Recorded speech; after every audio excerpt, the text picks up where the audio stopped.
Hey you guys, welcome back. In this video, I'm going to share with you guys what I believe were the key drivers behind me having success this year and being able to punch my Minnesota tag on a beautiful 8-pointer.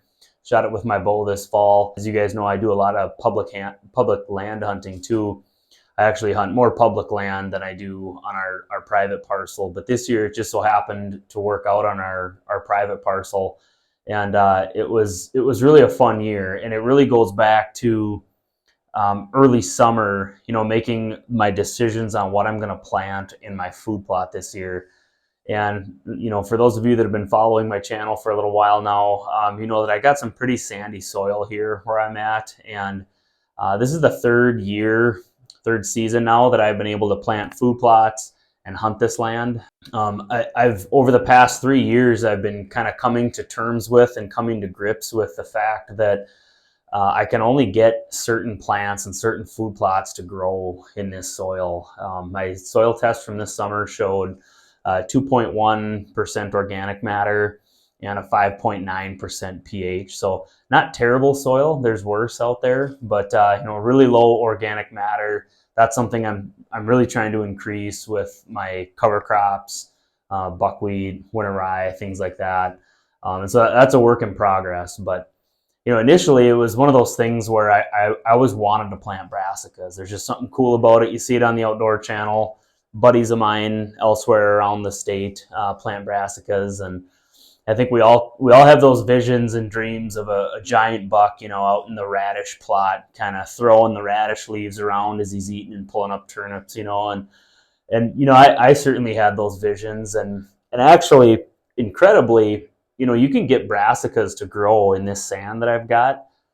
As long as you're getting timely rains, you can grow almost anything if you get good, adequate rain. But we all know how often that happens, right? Where we get consistent, timely rains all summer. It's almost never. Almost inevitably, we hit a summer more often than not where we go these big, long stretches of drought. We don't get any rain, plots burn out. And so with this soil that I got, and that 2.1% organic matter, really sandy. It just holds no moisture. There's been instances where we'll get 1/10 of an inch of rain in the morning, and if the sun pops out midday and it's sunny and dry in the summer for the whole afternoon, you can go out there and kind of dig down with your fingers, and the soil's completely dry. To where that it's like if you get that little bit of rain, it can almost just evaporate right back off the soil or blow right through it. So I'm probably preaching to the choir with you guys. I know a lot of you guys have poor soils, and some of you guys have clay, and some of you have rocks, and I know it could be worse than what I got. But so anyways, over the past 3 years, I've really had to make decisions on what am I going to plant, and I've made a couple videos on this, but it was just so important for me this year. I want food that's going to last all fall, and for me, I feel like that was really key for my success this year in holding deer on this property throughout the rut. And so where I've been trending every year more and more is I'm relying more on cereal grains. And I know a lot of you out there have commented on my videos saying, I'll get here eventually. It's just, I need to learn the hard way probably. But I am really relying on the oats, the rye. Those are the two things, my cereal grains, that I think really powered my plot through for me this year and attracted deer, held deer here all summer. I'm not in ag country where this private land is. It's I'd call it kind of semi mix. I mean, it's a forested region that I'm in, and kind of semi-rural areas of urban around here where there's subdivisions and things like that of homes, but kind of rural too. I mean, there's a lot of 80s and 40-acre chunks and things like that around me. So, anyways. The point here is that I made the decision earlier this summer to plant those cereal grains. They're not the cool thing. They're not the flashy bag, at the hardware store that everyone wants to buy with the big brassica bulbs and things, or radish or turnip bulbs. They're kind of the plain Jane thing. These cereal grains, but man, they're absolute workhorses when it comes to bringing in deer. You can get them to grow on almost anything. And the really nice thing about the oats and rye for me is that you can plant them later in the summer than brassicas, or at least where I'm at. And so, I end up terminating terminating all the grass and weeds later in the summer. So when you do plant your oats and rye, pretty much all the summertime grasses and forbs and things, they're doing this. They're on the down slope because we're in mid-August, late August, and the days are getting shorter. So all the native and natural grasses and weeds and invasives and things, they're declining in tenacity while those oats and rye are rising in vigor. And so you really get a clean, beautiful plot when you're planting those cereal grains, and they're super browse tolerant. So, I was mentioning earlier that I'm in a forested region. There's no soybeans or ag really right around my house here. There's no corn or soybean fields, for example. So I don't have a lot of competition, which is really nice. So the oats and rye seem to really attract the deer well for me here. But so that was the first thing, that I needed to make those decisions at the start of summer to plant the right food that was going to be browse tolerant, that was going to be drought tolerant, that was going to work for my soils and my food plot and my particular situation. You might have a totally different situation. I got buddies in kind of west central Minnesota that plant soybeans. They can plant corn. They're planting brassicas every year in the same plot and just using fertilizer. And they have these big, beautiful, luscious brassica plots every single year. They're not rotating it. And I'm not saying you should do that, or that's a good practice, but I'm just saying some people do it and it works. But so anyways, kind of the point there is you need to make sure that you're picking what's right for your plot, and it's got to last the whole fall. If you're planting a brassica plot because it's cool and that's what your buddies are doing and that's what you want to do it, if it gets eaten off by October 1st down to the dirt, you got nothing going into the fall. Your deer are going to leave your property. You get the point. So kind of the second big key now that I implemented with my property here is, I don't beat that food plot up any more than I have to when it comes to hunting. With 20 acres, you really don't have much room to work with. And I know I should be, and I'm grateful that I have 20 acres, but let's be honest, it's not much room to be putting, multiple plots and water holes and trails and all this stuff. It's like you pretty much got one end of the property where you can put a food plot in, and then there's maybe some room for a stand or two on the edge of it. And, I see stuff on YouTube, a guy saying, you should do, a special kill plot and a special food plot trail, and you should do all this special stuff back in the woods, and then the food over here. And it's like, well, on 20 acres, I mean, you're in very tight quarters. Like, so if you have a kill plot off to the side of the main food plot, you have borders very close to all sides of this. So sometimes I think, a 10 or 20 acre parcel gets made out to be more than it really is in reality, if that makes sense. And so kind of the other takeaway here is I stayed off that main food plot as much as possible. As far as hunting goes, I did actually create a little bit of a food plot trail off to one side with a water hole. And my hope was that I was going to be able to get deer coming out of the bedding area to come hit that water and then follow that food plot trail into the main food plot. That was my hope, and it kind of worked a little bit. Early season, I had a couple decent bucks hit that water right at last legal shooting light and then move off into the larger food plot. But it didn't deliver in spades the way I was hoping it would. So I guess that's just it just kind of goes to show that you can do your best with placement of food and habitat and bedding, and sometimes it works and sometimes it doesn't. So I'm still kind of trying to learn the property a little bit and figure out where I can get these mature bucks to enter the food comfortably to where I could maybe get a shot at them before they're on the food plot in the early season. Still working on that, but I guess that's part of the fun of whitetail hunting too, is kind of the pursuit and trying to tailor this and tweak it better and better every year. But I did really stay off the food throughout the whole fall. And I think the whole early season I sat back there maybe 2 nights, and those were real windy nights with real strong wind when I knew I could get in clean, hunt, and get out of there clean. I had the real stiff wind, so I knew where my scent was going. You had the trees moving and the branches and the wind, so I felt comfortable. Those big mature does weren't going to pick me out in the tree. But other than that, I just hunted back on that food plot trail with the right winds over a water hole, and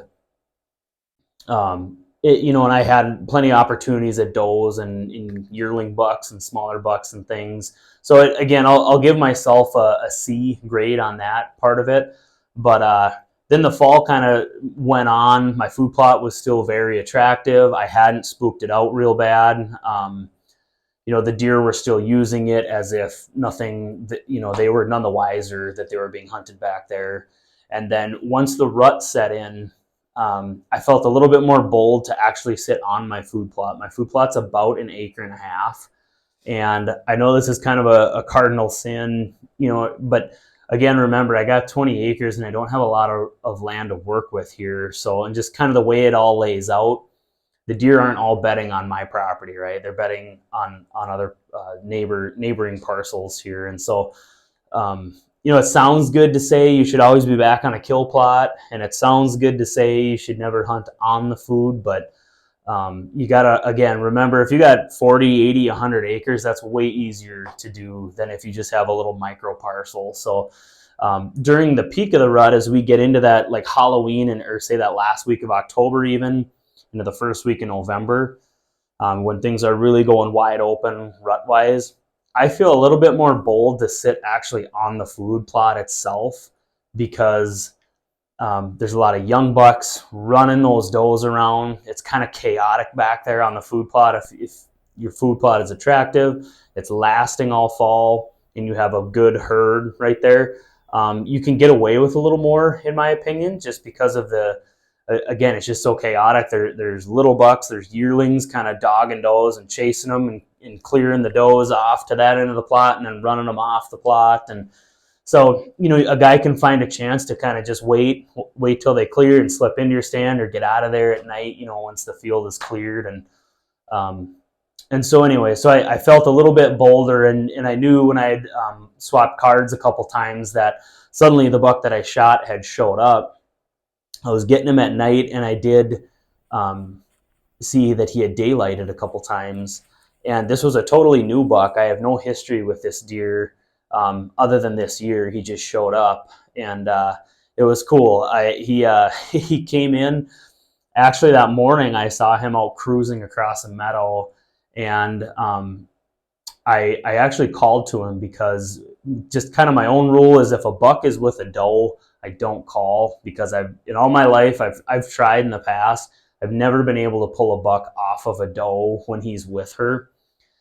They'll stop and they'll look my way when I call them, but then he just follows that doe. And my thought process is I'm probably better off just staying silent if a buck is with a doe and hope that doe drags him by my stand later in the day, versus trying to call to him. It might rattle or snort wheeze. It might scare that doe that he's with. And if she doesn't come back, he's not coming back. So that's just kind of my thought process on calling to deer. But this particular buck was alone.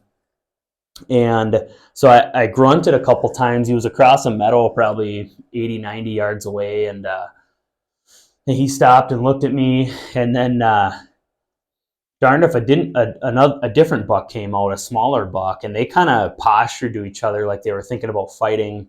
Well, then eventually the buck that I shot made its way over to me. He raked open a few scrapes.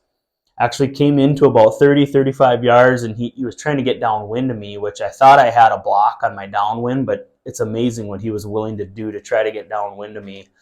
And I ended up stopping him. I had a hole to shoot through some branches. Took a shot. My arrow smacked a red pine branch.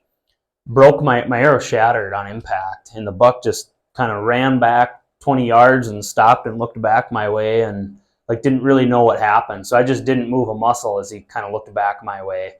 And he kind of looked around, so I knocked another arrow. Well, he ended up snorting and took off. So I thought I blew my chances completely. There was a big branch that when my arrow launched out of my bow, it's in a rainbow movement. It ended up going higher than the line of sight and hit a red pine branch. So I was really dejected. I was sick. That was in the morning.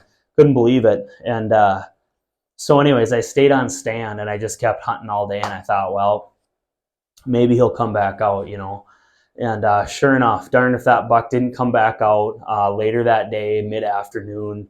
And he was dogging a doe kind of back towards me. This was November 6th. And so Anyways, and then he came by later that afternoon, and I got a nice close shot. It was about a 17-yard shot on him, and double lunged him, and I got to watch him go down. So it was a really successful hunt. I felt really good about redemption. You know, the second chance. I think that's never happened to me before, where I've gotten a second opportunity at a buck like that.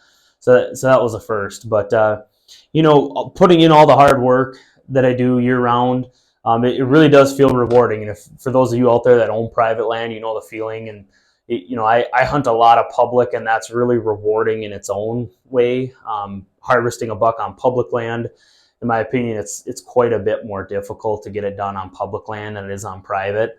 And so, you know, public land has its own feeling of fulfillment, and you know, you feel really good about it. But private land does too, in a way, because you put in a lot of work, you spend the money, and you work hard on the food plots. You get to watch them grow all year, and you create this, you know, ecosystem and habitat for the deer, and they use it, and it comes together. That feels really good too. So I was proud of getting this buck this year. I got to have the family come out and retrieve it with me. It was a really fun family memory. But so you know, those are kind of the main drivers that I believe went into my success this year. You know, certainly it's year to year. There's never a guarantee, and it's a lot of hard work, and you still got to execute that shot. I mean, there's so much that has to go right, and when it does come together, it feels really good. So anyways, that's the story of my Minnesota 8-point this year. If you guys are still out hunting, I really wish you luck.